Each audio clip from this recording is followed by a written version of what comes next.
¿Les parece si vamos comenzando? Me parece, súper bien. Sí, súper, está bien. Perfecto. Bueno, primero que todo, muy buenas tardes. Mi nombre es Alfredo Fernández, soy miembro del directorio del ONG Lea Azul y hoy voy a ser el moderador. Antes que todo, para comenzar, me gustaría partir por agradecer a todas las personas que han hecho posible esta instancia. Agradecer a todas nuestras queridas y queridos expositores, a Alejandro y a Viviana, que nos han estado apoyando con la transmisión en lenguaje de señas, a todo nuestro equipo que ha estado trabajando también tras bambalinas, y a todas y todos quienes nos han estado acompañando ya durante estos ya 3 días de transmisión. Los días anteriores hemos estado hablando sobre cárcel, sobre marginalidad y castigo, profundizando también en la situación que viven determinados grupos especialmente vulnerados, como son las mujeres privadas de libertad y la realidad de miles de niños, niñas y adolescentes que viven en contexto de encierro. Este seminario, como bien saben, ha sido organizado por ONG Lea Azul en conjunto con el Instituto de Seguridad Humana para América Latina y el Caribe. Hoy nos estarán acompañando la doctora Ana María Stuben, Paulina Díaz y Francisco Molina, quienes tienen una amplia trayectoria en el mundo penitenciario. Y antes de comenzar con nuestra última jornada, me gustaría recordarles a los expositores que poseen de 15 minutos para efectuar su presentación y les voy a enviar un mensaje cuando les queden 5 minutos para que vayan organizando sus tiempos. Para que nos están viendo también, les quiero recordar que pueden hacernos llegar sus preguntas a través de Facebook o bien a través de la sección de preguntas de nuestra plataforma por Zoom. Entonces, para comenzar, me gustaría darle paso a nuestra primera expositora, la doctora Ana María Stuben. Ella es periodista y doctora en Historia de la Universidad de Stanford y ha dedicado gran parte de su investigación académica al rol de la mujer desde los tiempos de la colonia. Es profesora de la Universidad Diego Portales y recientemente ha sido elegida como parte del comité experto del nuevo Mecanismo Nacional de Prevención de la Tortura. Muchas gracias por acompañarnos, Ana María. Muchas gracias a ustedes por la invitación, a ti, Alfredo, por la bienvenida. Agradecer al Lea Azul y al Instituto de Seguridad Humana para América Latina y el Caribe, a Agustín y a Francisco por su invitación también. Voy a partir con una aclaración diciéndoles que yo en realidad vengo como representante de la Corporación Abriendo Puertas y no del Comité de Prevención de la Tortura, porque aunque efectivamente he sido seleccionada para integrarlo junto a otras 3 profesionales, este comité está aún en su etapa de formación, no ha iniciado formalmente sus actividades, por lo que mi participación, como les digo, en este seminario es exclusivamente desde mi rol de presidenta de Abriendo Puertas. Y que el tema de mi presentación hoy día va a ser los problemas de la inserción de la mujer privada de libertad, sobre todo intra y postpenitenciario. En las distintas secciones del seminario se han dado y analizado una enorme cantidad de datos que aportan para problematizar la cárcel. Todos ellos no hacen sino confirmar que la cárcel representa un problema que requiere repensarse, rediseñarse y cuestionarse desde todos sus aspectos. Es un problema que abarca lo político, en esa concepción más amplia que define el filósofo francés Pierre Rosanvallon, para incluir todo lo que se refiere al poder y la ley, al Estado y a la nación, la igualdad y la justicia, la identidad y la diferencia, la ciudadanía y la civilidad, en suma todo aquello que constituye a la polis más allá del campo inmediato de la competencia partidaria por el ejercicio del poder, de la acción gubernamental del día a día y de la vida ordinaria de sus instituciones. Utilizo esta cita y la considero válida para ilustrar que en el tema que nos convoca es multidimensional y que este seminario ha permitido visualizarlo hasta sus aspectos incluso constitucionales y de ciudadanía, como lo hizo por ejemplo Agustín Walker ayer. Entonces, en primer lugar, celebrar que la reflexión sobre la cárcel incluya aspectos conceptuales de derechos humanos y la interdisciplinariedad propia de la criminología. Son una buena noticia los estudios que hace algunos años se desarrollan en el país teorizando sobre la prisión y cuestionando su uso y su abuso. Fundamentales me parecen aquellos estudios que relacionan la historia y la construcción de una persona que delinque, de manera de introducir en el análisis las condiciones estructurales que la hacen posible. Perdón. Como dijo Pilar Larroulé ayer, la cárcel es un motor de inequidad social y a la vez reflejo de esa misma inequidad. Mi campo de vinculación, como ustedes ya saben, con el tema carcelario es desde las actividades que desarrolla la Corporación Abriendo Puertas hace 20 años en el Centro Penitenciario Femenino.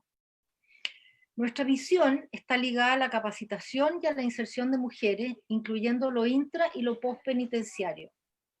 Como algunos ya me habrán escuchado, yo me niego a hablar de reinserción, pues la marginalidad, por definición, habla de una situación de exterioridad, de estar en los márgenes de la polis y la ciudadanía. Habla de exclusión, y esto lo vimos claramente desde el 18 de octubre, cuando la destrucción de los bienes públicos fue en parte demostración de que no existía ningún vínculo con esos bienes, ni tampoco de sentido de pertenencia hacia ellos. Probablemente es la misma razón por la que las personas privadas de libertad no votan ni se interesan por lo que sucede en el centro. Ellas son los márgenes mismos de la vida ciudadana.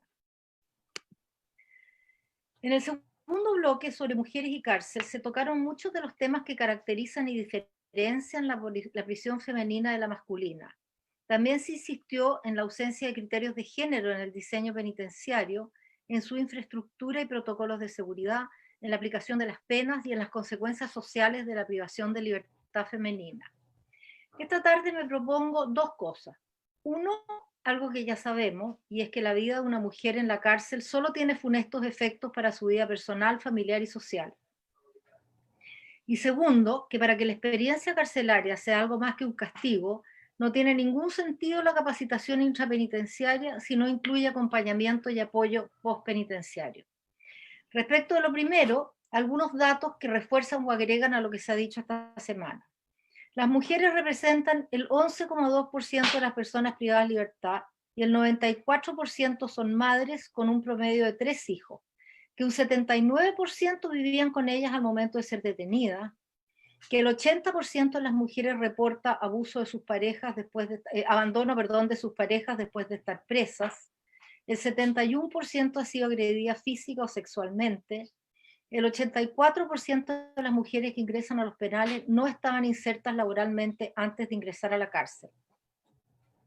A ellos se agregan los datos de escolaridad, prevalencia de consumo de droga, abandono temprano del hogar, que ya se dieron ayer.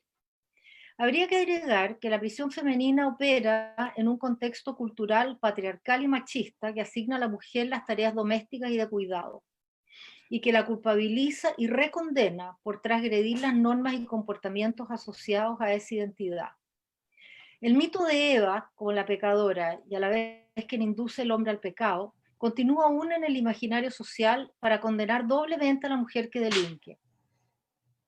Todo esto habla de una población cuyo encarcelamiento tiene profundas repercusiones a nivel personal, pues la mujer se autoasume como Eva, culpándose de lo que sucede a sus hijos y principalmente con ello pierde parte de su sentido de identidad.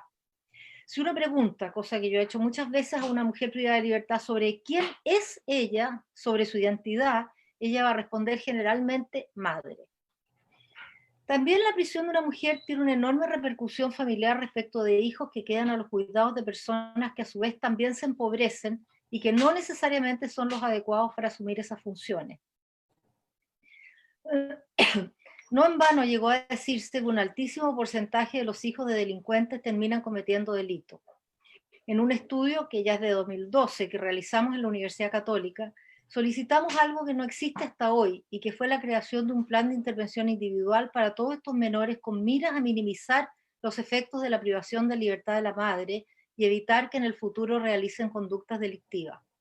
En ese sentido, la experiencia carcelaria, aparte de infantilizar, vulnerabilizar a la mujer y su familia, debilitar su sentido de identidad, no puede considerarse como una instancia de resocialización ni de preparación para el ingreso. Respecto al segundo punto, la capacitación intrapenitenciaria, esta no es agente de cambio, aunque no existe evidencia en Chile de su relación con el desistimiento del delito.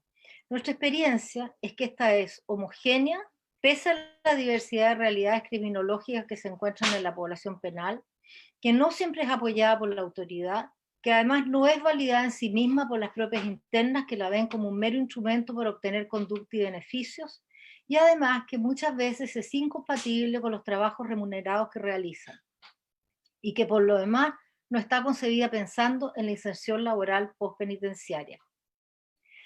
Debemos descartar por eso la capacitación intrapenitenciaria por ningún motivo. Es necesario rediseñarla de manera que cumpla su objetivo.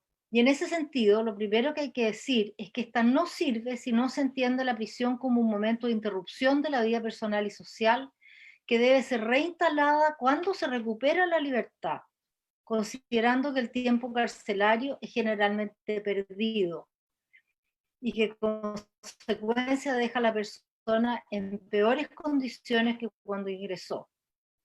La pregunta entonces es cómo podemos reparar o recuperar. La ciencia nos permite avanzar hipótesis al respecto. En primer lugar, afirmar que todos los trabajos, mesas de reflexión y estudios que se han realizado en el país, por lo general, hablan de reinserción sin considerar lo postpenitenciario, cuando es en realidad ese momento en que realmente comienza el proceso. En el caso de las mujeres, enfrentan la salida empobrecidas, debiendo recuperar efectivamente a los hijos abandonados, culpabilizadas y con su identidad debilitada, con deudas en muchos casos y abandonadas de sus parejas. Si queremos diseñar una capacitación adecuada, esta debe tomar en consideración los distintos ámbitos de riesgo y necesidad de las mujeres privadas de libertad, lo que demuestra que se requiere de una intervención diferenciada de acuerdo a los diversos perfiles delictuales de las mujeres. El año pasado, la corporación realizó un estudio sobre el tema con las mujeres que habían pasado por nuestros talleres, abordando en entrevistas en profundidad temas de historia delictual, educación y trabajo, familia y pareja, uso de tiempo libre, salud mental, consumo de drogas, conducta antisocial y orientación procriminal. Respecto a la salud mental, insistir en que hay mayor prevalencia de trastornos del ánimo y patologías asociadas en la población femenina que en la masculina, lo que se agrega el consumo problemático de drogas y alcohol, dificultando aún más su inserción. A partir de ahí, este estudio elaboró perfiles que debieran constituir material para diseñar políticas de capacitación ad hoc para cada uno de ellos, lo cual a su vez deberá ser un insumo para las capacitaciones que diseña Gendarmería y aquellas que ofrecen las ONG, de manera que éstas sean eficientes, lo cual hoy no ocurre salvo en contados casos. Las conclusiones incluyeron que el acompañamiento en las diferentes áreas es precario y muchas veces inexistente a nivel institucional, y cuando existe es visto como esporádico, fortuito o circunstancial. Que los principales riesgos para la reinserción laboral están en el escaso acceso a programas de educación, como por ejemplo programas que les permitan continuar, completar o complementar estudios ya realizados o potenciar intereses y habilidades adquiridas en los talleres. Se demostró también que a su egreso existe escasa vinculación territorial y precariedad de la oferta a nivel local que permite el fortalecimiento de las redes sociales e institucionales de las mujeres con el fin de vincularlas con programas de prevención y también con tratamientos de adicciones y necesidades de salud mental. El trabajo insistió en la necesidad de profundizar en las necesidades de la reinserción de las mujeres que están a puertas de salir, identificando entre los factores que el seguimiento debería empezar en esa red de colaboradores y oferta postpenitenciaria disponible, ya sea a nivel público, privado y organizado desde la sociedad civil. En resumen, que sin trabajo postpenitenciario, evitar la reincidencia es una quimera, pues la mujer sale del penal en peores condiciones que cuando entró. ¿En qué debiera consistir este trabajo postpenitenciario? Hablo ahora desde los programas Abriendo Puertas en Libertad de la corporación y de un proyecto licitado por el BID y desarrollado en 2018. Se trataba de capacitar laboralmente e insertar en microemprendimiento o empleabilidad a 160 mujeres prontas a recuperar su libertad. 114 de ellas adhirió, 50% fue a microemprendimiento y 50% a empleabilidad. Gracias al acompañamiento postpenitenciario, a un capital semilla y a un crédito al Banco Estado, que por lo demás todas han pagado hasta el día de hoy, la corporación logró que 68 mujeres firmaran contratos de trabajo y 62 mujeres accedieran a un crédito. Cada contrato fue conseguido gracias a pedidos directos de empresarios. Y este no es un tema menor que requiere urgente cambio. El Estado no contrató a ninguna mujer porque no puede contratar mujeres con antecedentes. Estamos hablando entonces de políticas de reinserción. Aquí es importante decirlo, el gran ausente es el Estado. No pudimos hacer seguimiento a las microemprendedoras porque el proyecto no lo incluía y una ONG sola no puede asumir ese costo. En conclusión, no existe inserción ni tiene sentido la capacitación intrapenitenciaria sin un acompañamiento postpenitenciario. Y este va desde lo más básico. Se dice, por ejemplo, que las mujeres no van a las municipalidades cuando salen en libertad. ¿Cómo van a ir si a veces no tienen los medios para ir, no saben qué pueden conseguir ahí, no saben dónde queda? Cuando una mujer abandona un penal, la esperan afuera los mismos que la llevaron adentro. La famosa frase, aquí tienes un kilito para empezar. El tema comienza entonces con una mala política de encarcelamiento y termina con una peor política de inserción. El Estado y la sociedad están en deuda con personas a las que les falla desde su nacimiento. Sin embargo, con las mujeres tienen una deuda mayor que incluye la sentencia, la vida carcelaria, el debilitamiento de la familia y la sanción social. Quiero terminar soñando con que tal vez el COVID pueda convertirse paradojalmente en una oportunidad para visibilizar aspectos de nuestra realidad que las cifras macroeconómicas pre-pandemia y la ilusión del aumento del consumo como demostración de la superación de la marginalidad han escondido. La pandemia ha demostrado que la vulnerabilidad no es la misma para todos, que los sectores invisibilizados, ancianos, presos, inmigrantes, concentran los mayores riesgos. A lo mejor esta oportunidad nos permite que las autoridades del Estado estén dispuestas a plantearse ciertas preguntas que quiero dejar puestas aquí.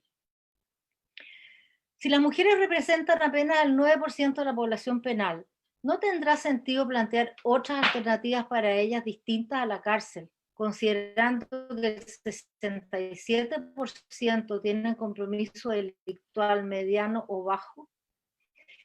¿Qué sentido tiene mantener a una mujer presa en una condena corta que ni siquiera la habilita para capacitación con el costo personal y social que ello trae consigo? ¿Qué pasaría si asignáramos otro destino a los 700.000 pesos aproximadamente que cuesta mantener a una mujer en la cárcel, especialmente si consideramos que sus delitos están asociados a la subsistencia familiar? ¿No sería mejor que subsistieran junto a sus hijos y con los 700.000 pesos para ello? Si las mujeres indultadas por el COVID, aunque pocas, son apenas 227, no delinquen en un futuro próximo, a pesar de haber subsistido con prisión domiciliaria y sin apoyo del Estado a cuyos cuidados están, ¿tiene sentido que regresen a los penales a cumplir el resto de sus condenas? Refiero nuevamente esta reflexión al artículo que publicamos con Pilar Larroulé y que titulamos El día después. ¿No será mejor abrir los programas como el Es mi turno, que acaba de sacar el Estado a través del Ministerio de Desarrollo Social y otros que tiene el Estado para que ellas puedan ingresar a trabajos dignos en vez de estar nuevamente discriminadas por tener antecedentes penales? Son preguntas que creo que nos podrían hacer cambiar como sociedad los paradigmas que orientan nuestra visión de la prisión. Muchas gracias.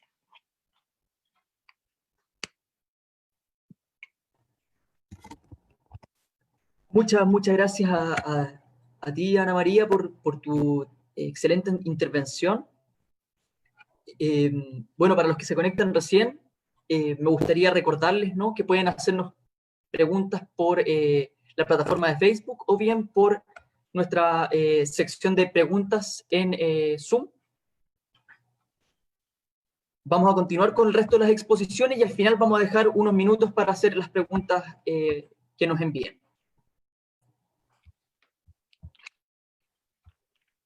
Nuestra segunda expositora es Paulina Díaz. Ella es socióloga, magíster en planificación y gestión de políticas públicas. Es directora de la Asociación de Pensamiento Penal y su experiencia relacionada a temas carcelarios es de más de 7 años, como encargada de programas y proyectos de reinserción social en la comuna de Puente Alto. Paulina nos estará hablando sobre la evaluación de la reacción estatal frente a la pandemia. Muchas gracias por estar aquí, Paulina, y te dejo para que nos exponga. Gracias, Alfredo. Bueno, primero agradecer en realidad la invitación que se nos hace a la Asociación de Pensamiento Penal para participar del seminario. Agradecer entonces a LEASUR y al Instituto de Seguridad Humana para América Latina y el Caribe. Como decía Alfredo, la invitación que se me hace es para hablar acerca de la reacción estatal frente a la pandemia.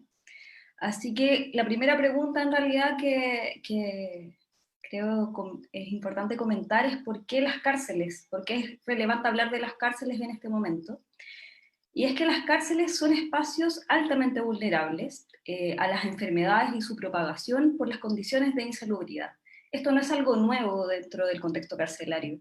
Sé que después se va a hablar un poquito de eso, pero hemos asistido en los últimos años a otras como epidemias dentro de las cárceles de enfermedades que supuestamente están superadas como fuera de los contextos carcelarios. Además, cabe considerar que hay vulnerabilidades preexistentes de las personas que están hoy en los recintos penales. Estas vulnerabilidades preexistentes tienen directa relación con el origen social de las personas.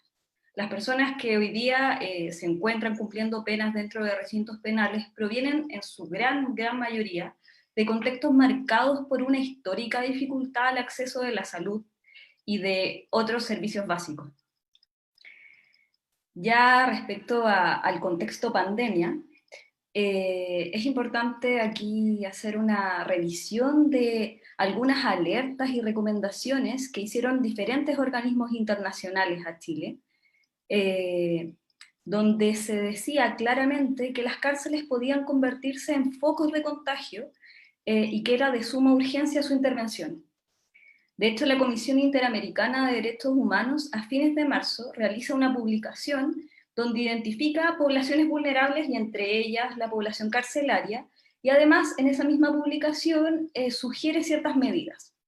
Las medidas tienen que ver con 3 tópicos. El primero es enfrentar el hacinamiento, el segundo tiene que ver con adoptar medidas respecto de la salud, y ahí dice poner atención en el tema de la alimentación y el saneamiento de los espacios carcelarios. Y la tercera medida que propone es generar protocolos o formas más organizadas de reaccionar frente a esta emergencia. Todas las recomendaciones siempre se encuadran, y es importante decirlo, recordando que las personas privadas de libertad gozan de plena vigencia de sus derechos fundamentales, y solo se verían afectados los que guardan directa relación con el cumplimiento de la condena. Hay que recordar entonces que hay una serie de derechos que resultan inalienables, y es deber del Estado garantizar su respeto. Entre ellos el derecho a la vida, el derecho a la integridad física y moral, el derecho a la salud, etc. Luego de esa aclaración que es fundamental, se entiende entonces que ninguna medida que tome el Estado chileno para responder a estos llamados y a estas recomendaciones debiese desarrollarse en desmedro de estos derechos fundamentales de las personas. Es decir, y así como en lenguaje muy sencillo, ninguna de las medidas sanitarias debiesen convertirse en un castigo para las personas privadas de libertad. Algunos datos que voy a ocupar como para contextualizar la situación chilena, datos bien generales en realidad. En el mes de marzo, cerca de 49.000 personas en Chile estaban encarceladas. En nuestro país también cabe decir que existen en promedio, o sea, en número como general, no tengo el número exacto, pero son al menos 100 recintos penales. De esos 100 recintos penales, hay que decir que existe solo un hospital penal, que está ubicado acá en la región metropolitana, y solo algunos de esos otros recintos penales cuentan con enfermerías, las que comparten sin duda, y se ha dicho en varios informes y cosas así, la escasez de insumos y de profesionales de la salud. De hecho, en base a los datos que presentó el estudio de condiciones carcelarias del año 2017, se develaba que la proporción de internos por profesional de la salud era de 500 a 1. Un dato que en realidad resulta alarmante, pero hoy día más aún. Este dato se compartió ya hace un tiempo. En ese mismo documento además hablaba de que el nivel de hacinamiento llegaba a condiciones críticas en al menos 10 recintos penales. Otra cosa a considerar dentro de estos datos como generales es que un porcentaje importante de las personas que se encuentran encarceladas en Chile lo hacen en calidad de imputados, es decir, personas que no tienen condena aún.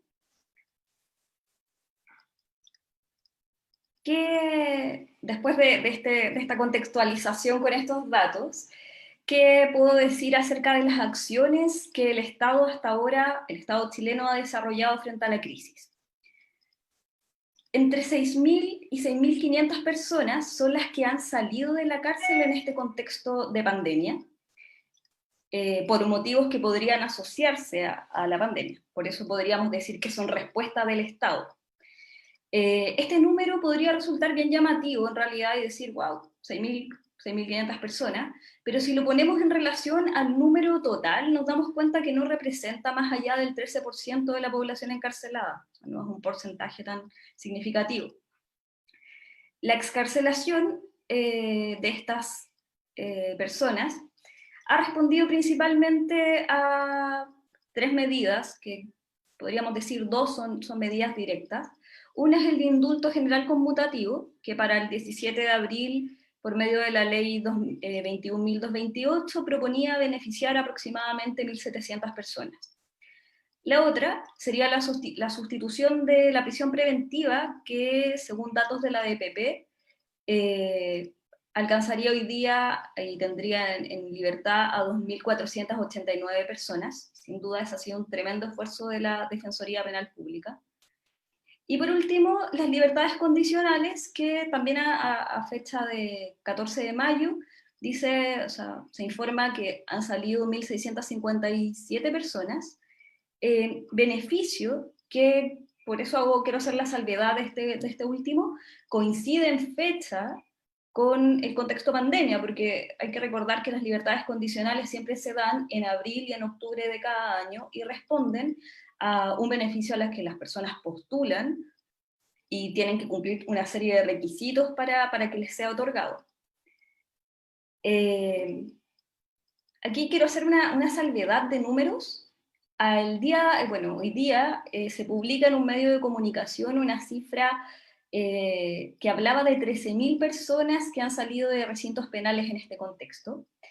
Es una cifra mucho más alta que la que yo estoy nombrando. Yo he tomado como base la información que se ha publicado desde la Defensoría Penal Pública y de algunas otras instituciones. Esta cifra de las 13.000 personas no calzaría con los números publicados a la fecha. De hecho, es por lo mismo que la Asociación de Pensamiento Penal solicitó a través de Transparencia y Gendarmería el desglose de esas 13.000 personas, porque cabe la posibilidad que estemos frente a una contabilidad más bien engañosa, una nueva contabilidad engañosa que ha sido parte también de lo que ha pasado en este tiempo. Y bueno, tan engañosa como la cifra que levantó el Ministerio de Salud hace un tiempo atrás, donde en la contabilización de personas recuperadas contemplaba a las personas fallecidas por COVID, bajo el argumento de que eran personas que no podían generar contagio. Creo que lo digo como un poco en paralelo, porque hemos estado asistiendo a cifras que muchas veces, cuando uno se mete más al detalle, se da cuenta que no son tales. Así que esos 13.000 yo lo dejaría como entre paréntesis, y bueno, de hecho es una cifra que se nombra en un panel del seminario acá de LEASUR el día de ayer por la fiscal judicial. Yendo también ahora a medidas en realidad que son propuestas por Gendarmería, que es la institución que está a cargo y representante sin duda del Estado. Gendarmería publica un documento muy escueto que se llama Medidas con las que Gendarmería enfrenta al coronavirus, donde presenta 12 iniciativas para llevar a cabo como plan de contingencia. Voy a tratar solo 3 de ellas. Una tiene que ver con suspender los traslados interpenales, a menos que sea de estricta necesidad, dice. Situación que en realidad no ha sido tal. efectivamente se han generado una serie de traslados, traslados que se han realizado sin protocolos claros, descuidando, por ejemplo, la entrega de información a las familias, lo que genera una tremenda complejidad, y a las mismas personas que son trasladadas. También traslados que se han realizado sin tener el resultado del examen de COVID, generando una problemática tremendamente grave, que es llevar el virus a otros recintos penales de otras regiones. De hecho, resulta bien llamativo porque el día 20 de mayo, Gendarmería, a través de un oficio, solicita a las jefaturas abstenerse de solicitar estos traslados. 20 de mayo, y la otra medida estaba en el plan de hace varias semanas antes de eso. Entonces, en realidad este oficio es como para solicitar lo que ya se había anunciado dentro de las medidas que supuestamente ya estaban tomadas por Gendarmería, cosa que en realidad habla de que los traslados se realizaron. La otra medida que quiero comentar es que se establece dentro de este plan de contingencia una red de plazas intrapenitenciarias para el aislamiento en caso de que se generen brotes de epidemia dentro de los recintos penales, y hablan de 1.749 plazas.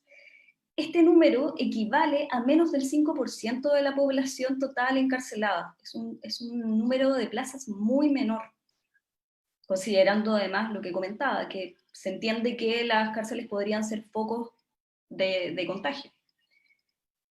Y la otra medida, que es una medida en desarrollo que resulta un poquito más esperanzadora en realidad, es la del nombramiento de una epidemióloga a cargo de los contextos carcelarios. Y digo que resulta esperanzadora porque rompe un poco con la lógica, la lógica como extremo cerrado de Gendarmería, abriendo el diálogo con un especialista del área de la salud para resolver un problema que es de salud. Entonces, esa medida la vamos a dejar como con una estrellita por ahora. Otra cosa que resulta interesante de comentar en este contexto de pandemia es el rol que han ocupado las organizaciones de la sociedad civil. Por medio de diferentes instancias, y esto me consta, como sé que le consta a LEASUR y a una serie de otras organizaciones, porque estamos ahí trabajando en esto, se han levantado alertas, como también se ha insumado directamente a las autoridades pertinentes, Ministerio de Justicia a través de sus subsecretarías, acerca de la necesidad de revisiones y ajustes de varios de los criterios por ellos como levantados. Estas instancias lamentablemente no han desembocado en acciones o decisiones concretas. Más bien, se ha evidenciado una invisibilización de tales esfuerzos, lo que en general son ajustes prácticos de alto valor, o sea, lo levantado por las organizaciones de la sociedad civil, por la cercanía que tienen con las personas privadas de libertad y las familias de ellos y ellas,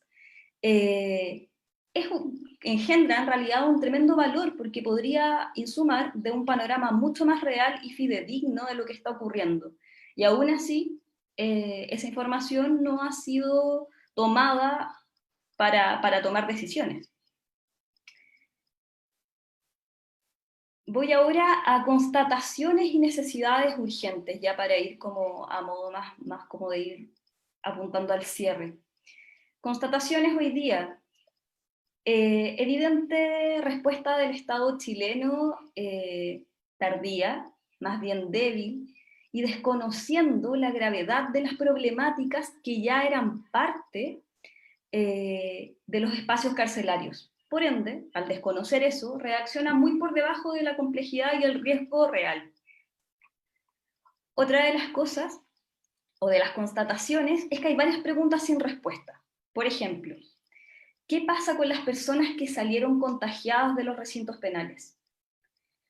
Muchas de esas personas salieron contagiadas sin ningún tipo de documentos que aclarara o constatara en realidad el contagio. Por ende, se complejiza tremendamente el acceso a un tratamiento de salud fuera del recinto penal, que es quien tendría que ofrecer eso son los espacios, qué sé yo, los CESFAM de cada comuna, ¿no?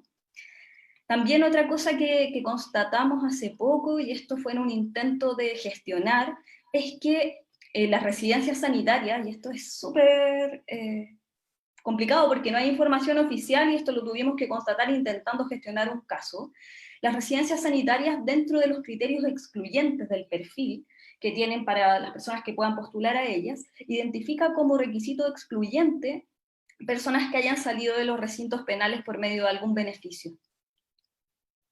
Nos preguntamos en realidad a qué responde ese criterio, si no es a discriminación, a perpetuación de la exclusión, y una vez más a la negativa del Estado a proveer de derechos básicos a las personas privadas de libertad.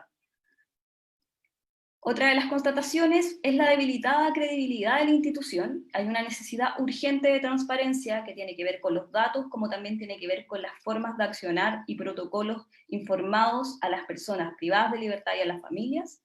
Y también otra constatación es la histórica y agravada deuda, sino abandono, de lo relacionado a la salud física y mental de las personas privadas de libertad, que hay que entender que son ejes centrales en el proceso de desistimiento o reinserción.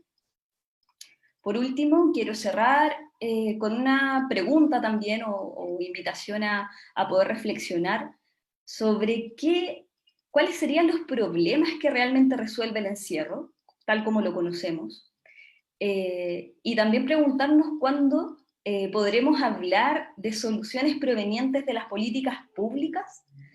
Es decir, ¿cuándo vamos a poder hablar de las medidas que levanta el Estado para ir a resolver lo más sustancioso, lo fundante de las problemáticas que cruzan las vidas de las personas privadas de libertad y sus familias?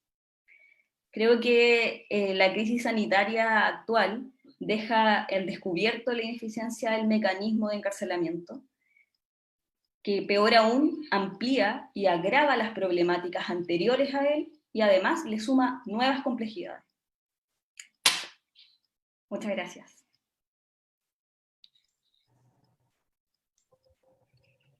Muchas gracias a ti, Paulina, por tu intervención.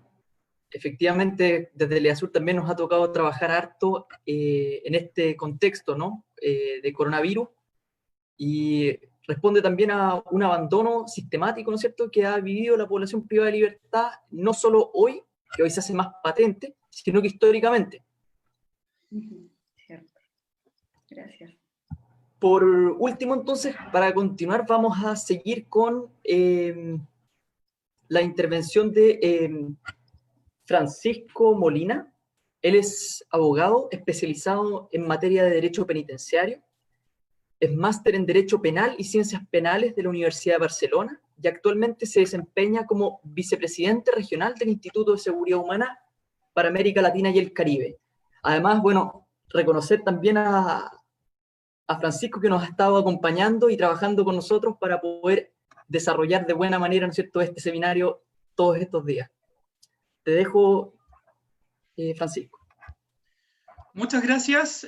Mi presentación es parte de una investigación que justamente habla de la reflexión, de las lecciones que hemos aprendido a raíz del COVID-19, y tiene 4 capítulos, tiene 4 grandes enfoques. El primero de ellos es justamente dejar en evidencia cuál es la situación sanitaria pre-COVID.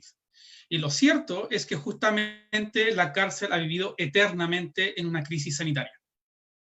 Ya, en el fondo, desde que se origina la institución moderna de la cárcel, esto es aproximadamente el siglo XVIII en Inglaterra, siempre ha ido de la mano condiciones carcelarias y justamente atentados contra la vida y la salud. Lamentablemente eso se ha replicado, y en lo que es Chile justamente existen, y esto se constituye por factores súper sencillos y factores bastante complejos. Me voy a los sencillos primero, 2. Primero, no existe una ficha médica como existe en el sistema de salud público. Si bien en la ficha única de condenado que elabora Gendarmería de Chile constan algunas cosas de salud, por ejemplo, si en el fondo tiene cierto tipo de problemas de salud mental, discapacidad, etcétera, eso va, pero no se coteja justamente con la necesidad de una ficha médica propiamente tal que haga relación con la vida cumplimiento de condena, o pre-inicio a ingresar a prisión preventiva, y posterior. De hecho, el mejor ejemplo, el trabajo que hace, por ejemplo, el CPF San Joaquín, no lo conoce el hospital penal si una mujer es llevada justamente al hospital penal. No existe un sistema que Gendarmería pueda revisar y hacer seguimiento a este historial. Otro aspecto que es básico, que es bastante preocupante, es que en nuestras cárceles no se garantiza, no está garantizado, no es efectivo el acceso al agua potable. De hecho, la Fiscalía Judicial de la Corte Suprema en una primera instancia levantó una serie de informaciones y lo que obtuvieron es que de las 69 cárceles que estaban siendo inspeccionadas, 9 no garantizaban el acceso al agua potable durante las 24 horas a las personas privadas de libertad.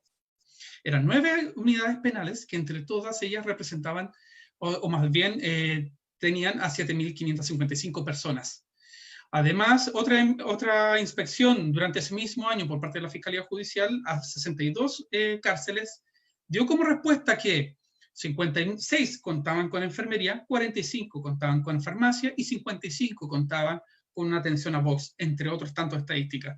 Pero en el fondo esto evidencia que el Estado chileno le está fallando al 100% de las personas privadas de libertad en aspectos que son sumamente importantes y básicos. Otro asunto que quiero, y con este cierro justamente cómo está la situación pre-COVID, y es que en lo personal preocupa bastante, es el hecho de los traslados a recintos de salud externos de Gendarmería de Chile de las personas privadas de libertad. ¿Por qué? Porque cuando la Fiscalía Judicial levanta esta información en la segunda investigación, a las 62 cárceles, 10 afirmaron que contaban con una ambulancia o un vehículo de emergencia, mientras al resto se les preguntó cómo lo hacían para llevar a personas a centros de salud externos. 8 respondieron que simplemente utilizaban el carro de manera exclusiva que poseen, el carro verde, el tradicional, y las otras 44 respondieron que recurren al SAMU, a la red de salud pública o al carro. Este dato no es menor, porque justamente cuando se hace este segundo levantamiento de información, se les pregunta a las unidades penales cuántas personas habían egresado en los últimos 6 meses con el objeto de ir a hospitales o a centros de salud externos. Y la respuesta fue que eran 9.354 personas que salieron por este motivo. El panorama complejo se suma a que Gendarmería distingue en 3 tipos de traslados a hospitales externos. Por ejemplo, está el traslado de emergencia, el traslado de urgencia y el traslado programado. Justamente los 2 primeros dicen relación con una situación bastante inminente y de celeridad. Y en la segunda, cuando definen la segunda, señalan de que en el fondo son cuando las personas, los pacientes, no cambiaran significativamente en el transcurso de unas horas su estado de salud. Y utilizan como ejemplo la diálisis y las quimioterapias.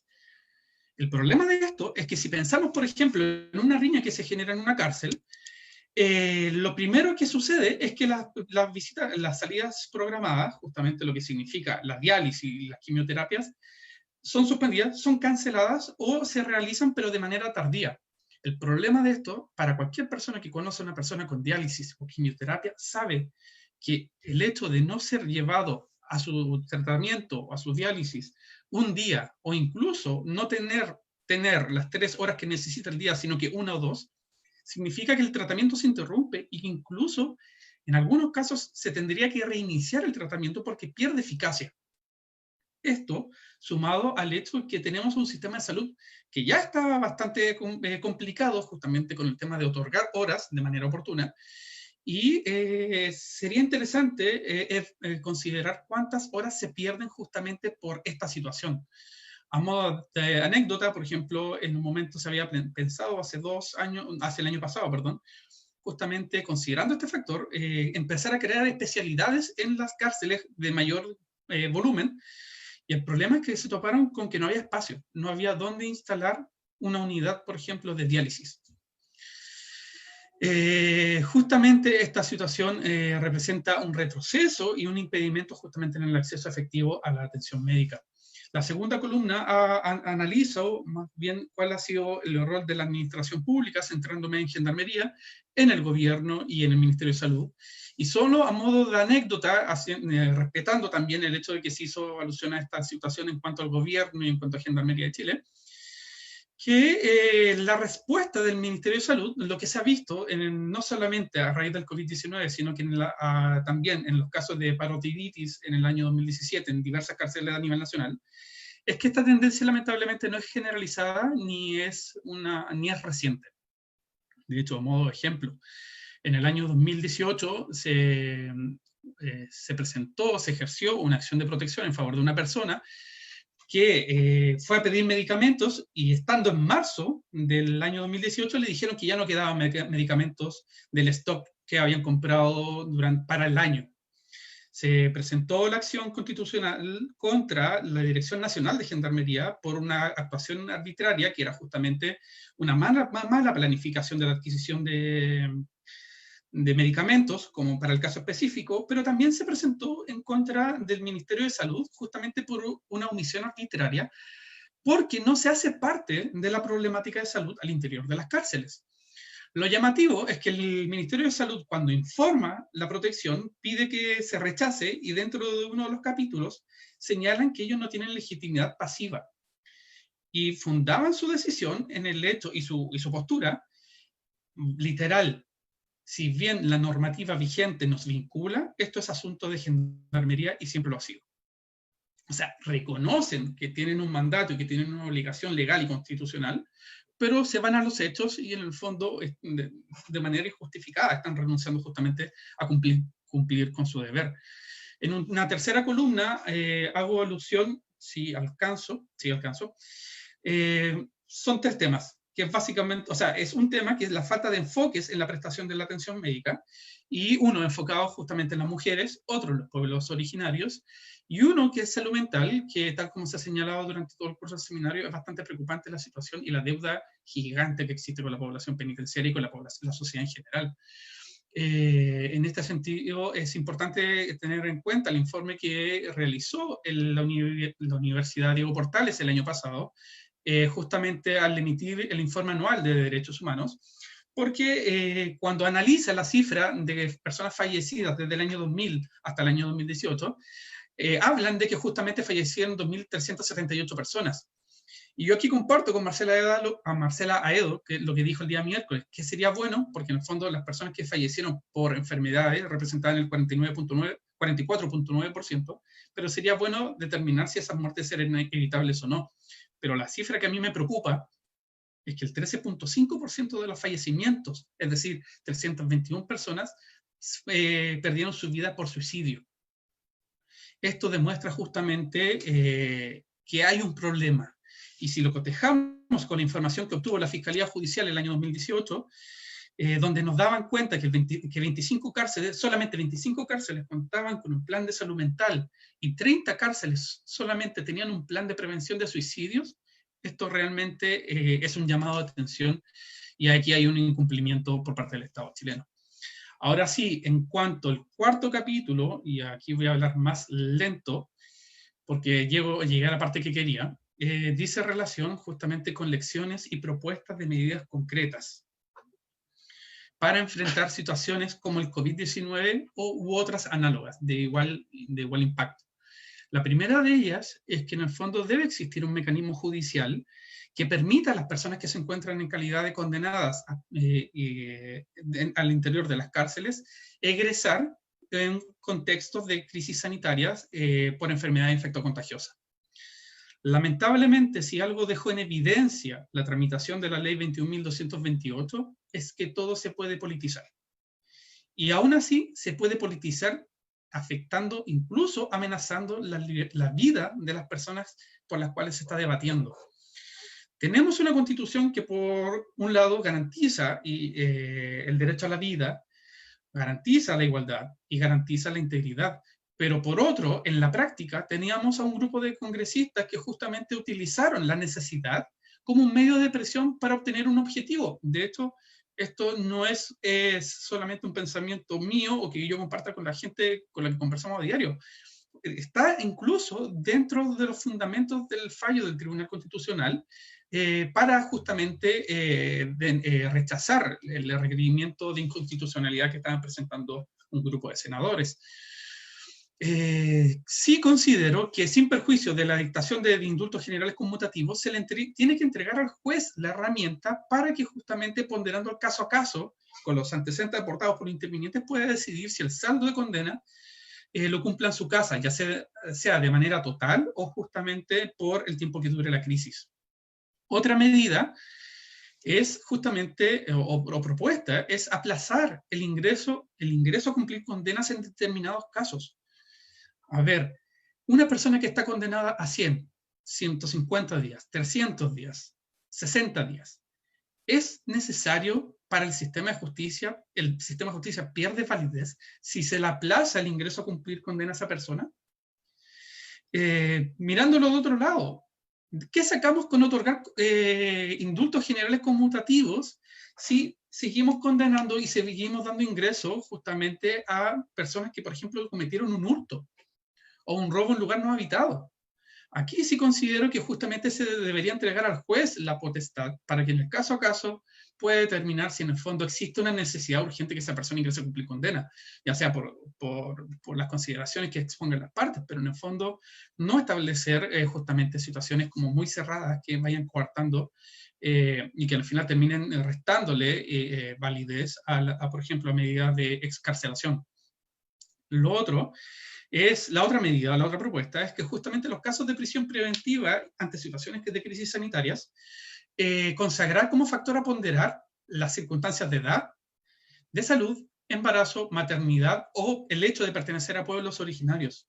Actualmente, tal como se hizo referencia por Paulina, la judicatura de los 8.199 peticiones que hizo la Defensoría para revocar prisiones preventivas, solamente acogió 2.489. Es decir, el 69.64% fueron rechazadas. En los casos de internación provisoria se pidieron 361 por parte de la Defensoría y se acogieron 189, es decir, el 47% fueron rechazadas. ¿Cuál es el problema? En que la mayoría de los casos se rechazaron justamente las peticiones en base a no han variado las circunstancias de la investigación en el caso en concreto y que la crisis sanitaria no es un factor a ponderar. De hecho, lamentablemente escuché a más de un juez que en audiencias de revisión de preventiva señalaban que, dentro de su fundamentación, pero si esta persona está mejor adentro que afuera. Eso solamente puede venir de alguien que no conoce la realidad penitenciaria y que no conoce justamente la magnitud que podría tener justamente el COVID-19 al interior de una cárcel. La última propuesta es que debe existir un apoyo psicológico a los funcionarios de Gendarmería de Chile y a las personas privadas de libertad. La precariedad en todo contexto genera justamente una lucha por la sobrevivencia. No hablemos de vivir dentro de una cárcel, estamos hablando de sobrevivencia. Es justamente pelean por quién duerme en un lugar más cómodo, quién tiene acceso a electricidad, quién tiene derecho a patio, etc. Esa lucha genera tensión y justamente genera estrés, y que inevitablemente va a aumentar y va a escalar a agresiones verbales, a agresiones físicas. Y en este sentido, lo que pasó en Puente Alto, en la cárcel de Puente Alto, lo que pasó en Santiago 1, lo que pasó en Colina 1, fue justamente eso, fue acumulación de estrés, fue acumulación de desconocimiento de lo que estaba pasando y fue una acumulación de miedo.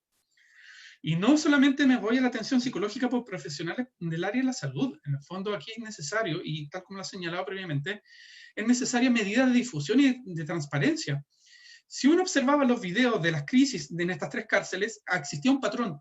En todas, las personas privadas de libertad pedían justamente que se les entregara información, qué era el COVID, cómo se contagiaba, qué les podía pasar.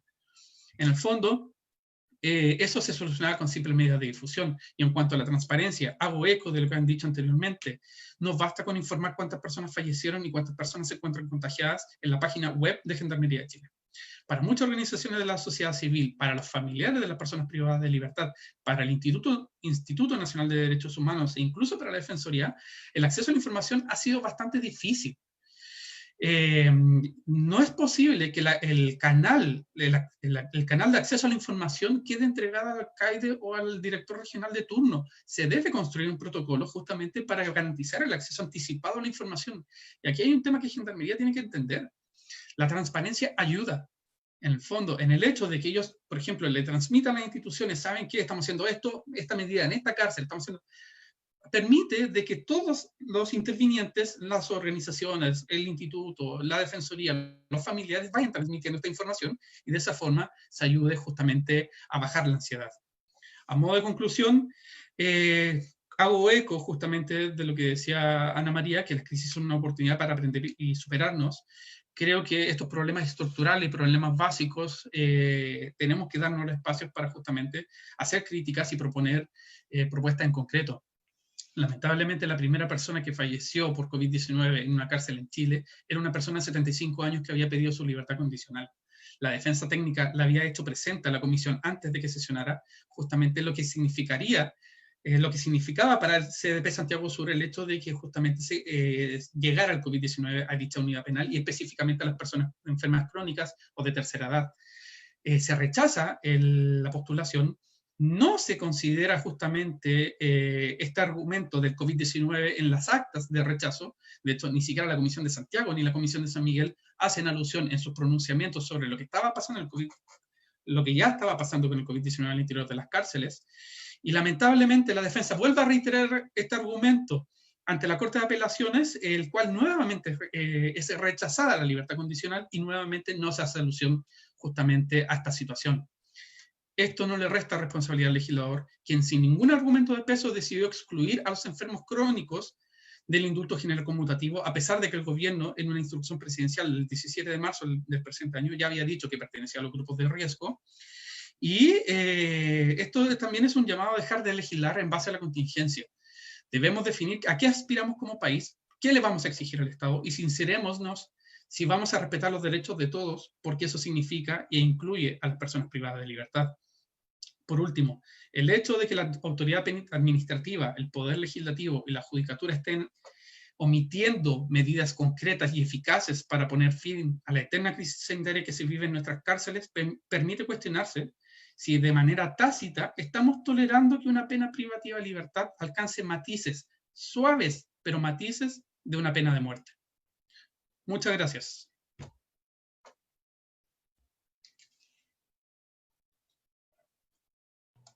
Muchas gracias, Francisco, por tu intervención. Ahora, para todos me gustaría recordarles, ¿no?, que nos envíen sus ponencias, porque la idea es de aquí trabajar en un artículo que será publicado en una edición especial en la revista de Justicia Penal de la editorial Librotecnia. Así que sí, invitarlos, ¿no es cierto?, a participar en la elaboración de este artículo y todos sus aportes serán muy bienvenidos. ¿Les parece ahora si pasamos a la sección de preguntas? Aquí me están enviando algunas preguntas. En primer lugar, para Paulina, ¿crees que la figura del gestor médico es algo que deba permanecer después de la crisis, en consideración de los problemas estructurales en materia de salud sanitaria en los recintos del país? Ahí está. Sí, se escucha, ¿no? Sí. Ya, súper. O sea, Alfredo, ¿era si creo que tiene que permanecer la figura del gestor sanitario? Efectivamente, después de la contingencia, ¿no? Solucionada la contingencia. Sí, yo creo que la figura del gestor sanitario, en realidad, primero se tiene que... todo el tema sanitario dentro de los recintos penales creo que se tiene que regularizar. Creo que la necesidad profesional es urgente, como que no es lo mismo que un doctor visite un recinto penal cada 2 semanas o 3 semanas para, no sé, tengo la experiencia más cercana de la cárcel de Puente Alto, que funcionaba un poco así, para 800 internos, una visita a un doctor cada 2 semanas. Ese tipo de figuras en realidad no sirve de nada. Si el gestor de salud va a ser en esas condiciones, creo que hay que repensarlo y completamente. Ahora, sí, de todas maneras creo que es muy importante que se fortalezca el tema de salud dentro de las cárceles. O sea, no es que se tenga que eliminar en ningún caso, se tiene que fortalecer, se tiene que repensar, se tiene que inyectar recursos en eso. Cuando comentaba la existencia de un hospital penal. Bueno, Francisco también hacía referencia a la complejidad que hay para asistir o llevar a las personas a otras redes de salud. Entonces, en realidad, ahí hay toda una materia que reorganizar y repensar, porque así como está, es realmente crítica la situación. Muchas gracias por tu respuesta. Aquí tenemos otra pregunta para Ana María. En primer lugar, le envían muchas felicitaciones por su presentación y le quieren preguntar sobre cómo vinculan o cómo vincular en la práctica las intervenciones intrapenitenciarias con las postpenitenciarias. Y si han evaluado también intervenciones deportivas, pero no para que usen positivamente el tiempo, sino como herramienta para interrumpir el patrón antisocial de las mujeres. Pregunta el mismo, esta pregunta es de...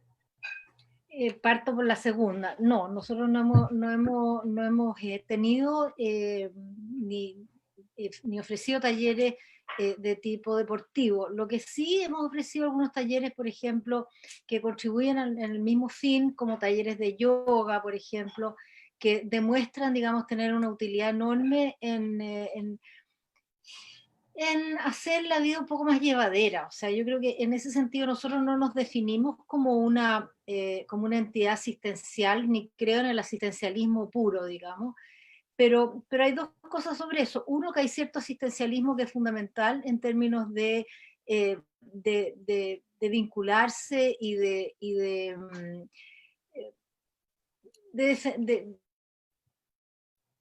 a lo que es una concepción de la humanidad de las personas que están allá adentro. Porque finalmente, y eso es muy importante tanto para lo intrapenitenciario como para lo postpenitenciario, lo que la evidencia internacional ha demostrado, que en la inserción de una persona que ha estado privada de libertad, lo fundamental es el vínculo que establece con un ser significativo distinto a lo que hacía su historia, que por lo general ha sido de abuso, abandono, soledad, etc. Entonces, ese vínculo, esa relación interpersonal que se establece, es la que hace que esa persona sienta el refuerzo necesario y el apoyo necesario como para poder en un momento emprender el cambio necesario. Nosotros apoyamos nuestros talleres siempre en una idea muy básica, que son primero decirles a ellas que ellas son únicas, que son valiosas, que están en proceso de cambio y que están necesitadas de los demás. Y estos 4 principios son los que se han demostrado, digamos, finalmente mucho más eficientes que cualquier otro tipo de capacitación. Así es que respecto a lo intra y lo postpenitenciario, el vínculo tiene que ser estrechísimo, aunque, repito, el principal vínculo entre lo intra y lo postpenitenciario es el vínculo, justamente, es el vínculo, y aprovecho de comentarles que ahora, a raíz del COVID, que la corporación ha estado haciendo acompañamiento a algunas de las mujeres indultadas, porque muchas de ellas en relación con nosotros a través de nuestros talleres, justamente se ha demostrado que para ellas, en el momento de abandono de parte del Estado que sienten desde el momento que salieron en libertad, es el llamado por teléfono a la persona con la que establecieron el vínculo desde la Corporación Abriendo Puertas, a la que acuden para pedirle ayuda, para pedirle orientación, para saber qué hacer. Y quiero permitirme un minuto para hacer un comentario de lo que hizo Francisco, no sé si tú me autorizas, Alfredo. Adelante, por favor. Que a mí me impacta mucho, porque él dice, claro, que este juez que dijo que la persona estaba adentro mejor que afuera. Eso es dramático, pero desgraciadamente lo demuestran las personas que no quisieron salir, que a veces es cierto. Y eso habla de la marginalidad en nuestro país y habla justamente del abandono al que quedan sometidas las personas que están fuera de la cárcel. Esas personas que no salieron, probablemente muchas de ellas son reincidentes y saben lo que les sucede cuando salen en libertad. Y saben que en ese momento es el momento que están más frágiles en toda su historia. Entonces, desgraciadamente, esto nos tiene que llevar a repensar de nuevo lo postpenitenciario y la marginalidad existente en el país, como para que alguien llegue a pensar que está en mejores condiciones adentro de la cárcel que afuera. Muchas gracias por su respuesta. Bueno, hacer la mención también que nos han llegado muchas preguntas y las que vamos a realizar por tema de tiempo no las alcanzaremos a hacer todas, pero estamos haciendo una selección para poder preguntarles a todos nuestros expositores, ¿no? Ahora, pregunta para todos, en realidad, para quien quiera responder. Aquí preguntan, me parece que frente al rechazo de las solicitudes de sustitución de penas privativas de libertad por arresto domiciliario, en el caso de las personas privadas de libertad en situación de riesgo, ¿hay una violación de la Convención Americana de Derechos Humanos? ¿Y será necesario recurrir a la Comisión Interamericana de Derechos Humanos? ¿Qué opinan ustedes? Dejo la palabra abierta para quien quiera responder.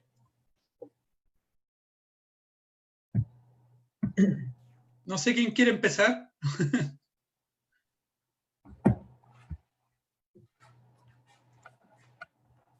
Adelante, Francisco, si es que... Yo tuve un problema escuchando la pregunta, perdóname, Alfredo. No hay problema, ¿la repito? Se me desconectó en un momento el micrófono. Ningún problema, aquí la voy a repetir.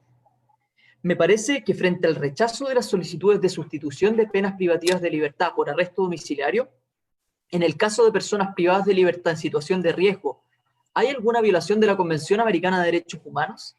¿Y será necesario recurrir a la Comisión Interamericana de Derechos Humanos? ¿Qué opinan ustedes?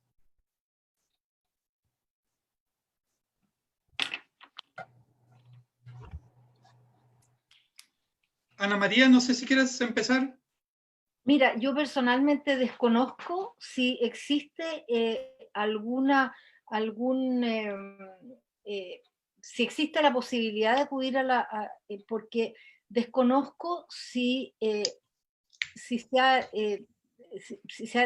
ha dictado algo respecto de la sustitución de penas privativas de libertad en contexto de pandemia. De verdad lo desconozco, por lo tanto no me atrevo a pronunciarme sobre eso. Me parecería que siempre tendría que existir la posibilidad o la instancia para poder acudir en situaciones donde se percibe de que hay un atropello a los derechos humanos, pero no puedo asegurar que eso exista. Muchas gracias por su respuesta. Francisco, ¿tú querías agregar algo? Sí, mira, acá voy a citar a doña Silvana, quien el día miércoles justamente nos hablaba de, y ella desde la judicatura, del tema de los tratados internacionales y justamente cuál es la postura respecto a su integración en nuestra legislación. Yo considero, y esto a título totalmente personal, que el juez en Chile es bastante literal, no legalista, literal, en el sentido de que si no tiene una norma expresa que lo habilita a hacer algo en el caso, no lo va a hacer. Muchas veces los jueces, cuando se presentan impugnaciones de esas decisiones, dicen, no, es que a mí la ley, por principio de legalidad, yo no puedo hacer nada que la ley no me permita. Y yo creo que hay un tema, o sea, el principio de legalidad nace como una garantía para proteger a las personas frente al Estado. Y esto se remonta desde la Carta Magna inglesa, pasa por la Revolución Francesa, etc. Entonces, utilizar una garantía para negar un derecho o el reconocimiento de un derecho a una persona es bastante lógico, y ahí es donde se genera un tema de incumplimiento, sí, y aquí la pregunta en concreto, a la Convención Americana, pero específicamente a la Convención contra la Prevención de la Tortura, específicamente en el artículo 2, habla de que en el fondo los estados tienen que adoptar todas las medidas que sean necesarias y eficaces justamente para poner término a una situación que podría constituir tortura. Y en el fondo habla de medidas administrativas, legislativas, judiciales o de otra índole. Entonces ya tienes una norma de que en el fondo te permite o te abre la posibilidad justamente a actuar en determinados casos. ¿Y por qué no sería exagerado hablar de tortura? Porque pensemos en una persona que está enferma, con las consecuencias que trae el COVID y en la cárcel. O sea, el hecho de que no tengan acceso al agua potable al final termina siendo algo más frente al frío que se vive dentro de las cárceles, que mucha gente duerme en el suelo, o incluso el mismo tema de la alimentación. Y ahí sí que en el fondo existe un fallo en contra del Estado de Ecuador del año 2011, donde lamentablemente la persona en cuestión había fallecido, pero también seguía la familia, donde se le condena al Estado de Ecuador justamente por no dar atenciones médicas que sean eficaces y suficientes. Yo creo que en este caso, si un juez está frente a un caso claramente que la persona se está muriendo, pero quedó excluido, por ejemplo, del indulto por el delito que está, sí habría una omisión por parte del Estado, y esta vez justamente a través del juez. Muchas gracias, Francisco, por tu respuesta. Bueno, estamos un poco sobre la hora, pero quería preguntar si tienen tiempo para responder alguna pregunta más, o si es que alguien se tiene que ir. Mira, a mí me gustaría, Francisco, Alfredo, agregar que yo estoy de acuerdo, a ver aquí, perdón, que a mí me parece que evidentemente la buena noticia, digamos, de la constitución del Comité de Prevención de la Tortura es que este tipo de errores, este tipo de problemas, este tipo de abusos que se han producido, digamos, con motivo de la pandemia, o que se han hecho evidentes con motivo de la pandemia, debieran haber sido, digamos, motivo de visitas que recomendaran realizar ciertos cambios, digamos, que pudieran prevenir las situaciones de tortura que nosotros vemos, que podríamos calificar probablemente como tortura a alguien que no ha recibido la debida atención médica en el momento en que lo ha necesitado. Yo creo que eso habla de lo conveniente y de lo urgente que quiere establecer el Comité de Prevención de la Tortura, y que plantea un desafío, digamos, para el futuro. O sea, no pensemos en que va a haber una próxima pandemia, ojalá jamás, nunca más la haya, pero de haberla, y haber existido el Comité de Prevención de la Tortura con anticipación, a lo mejor algunos de estos problemas que se han producido a raíz de la pandemia, y que yo estoy hablando no solamente de aquellos que se producen en los intrapenitenciarios, sino que también los que están sucediendo en este momento con las personas que salieron. O sea, pensemos nosotros lo que significa que una persona esté con prisión domiciliaria, que por lo tanto no pueda salir a trabajar, y que además el Estado no le esté dando aquello que le tiene que dar en su condición de persona privada de libertad, que es alimentación, acceso a sus protocolos de salud, etc. Estas personas están presas en sus casas, pero sin los, entre comillas, beneficios que tendrían estando en una cárcel. Bueno, todas esas recomendaciones, digamos, ojalá vayan a ser materia de trabajo del Comité de Prevención de la Tortura próximamente.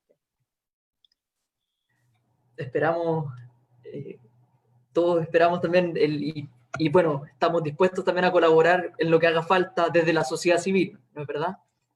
Vamos a contar con ustedes. Bueno, ¿les parece si vamos cerrando ya por la hora? Me gustaría volvernos a agradecerles a todos nuestros expositores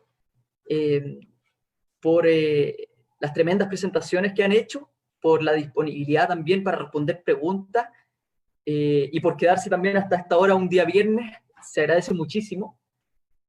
También agradecer el apoyo, ¿no es cierto?, de nuestra intérprete en lengua de señas, que también nos ha ayudado a llegar un poco más allá también, que siempre es necesario. Y agradecerle, por último, a todas las personas que nos han estado viendo durante estos 3 días. Creo que es para ellos este seminario, y ha sido una muy, muy buena experiencia. Agradecerles mucho por la participación. Hemos tenido mucha gente por las diversas plataformas, y se agradece, ¿no?, el interés por estas materias, sobre todo en un contexto tan relevante como es una situación que están viviendo hoy las personas privadas de libertad, más aún en este contexto, ¿no es cierto?, de pandemia y de coronavirus. Muchas gracias, y me despido, ¿no? Nos despedimos, pero espero que podamos lograr, ¿no es cierto?, otros seminarios en el futuro. Muchas gracias a ustedes. Muchas gracias. Muchas gracias. Muchas gracias. Chau. Chao, chao.